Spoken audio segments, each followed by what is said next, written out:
ठुमक ठुमक पानी ने पिया जी सीने हो लिया फन्नी रे। गई थी ठुमक ठुमक पानी ने पिया जी सीने हो लिया फन्नी रे। शूटिंग कतर फिल्म की चाली नलका पाड़ गया वो सन्नी रे। शूटिंग कतर फिल्म की चाली नलका पाड़ गया वो सन्नी।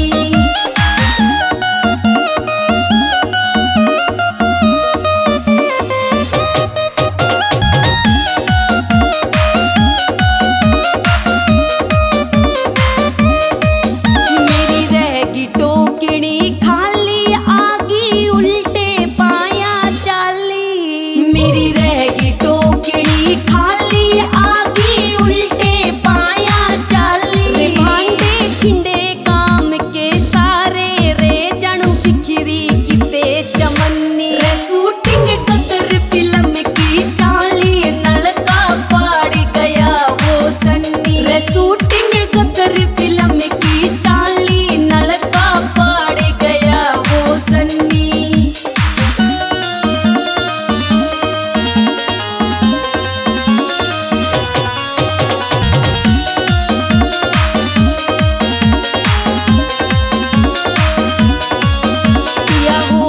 मोटा चाला रे काट्या कती दिवाला। पिया हो गया मोटा चाला रे काट्या कती दिवाला।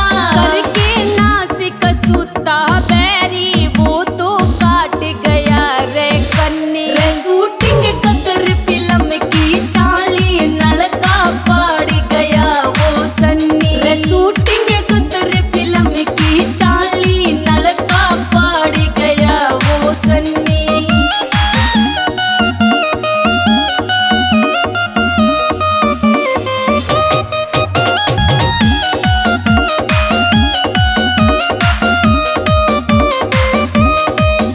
विनोद जाटू साना पानी का नहीं ठिकाना।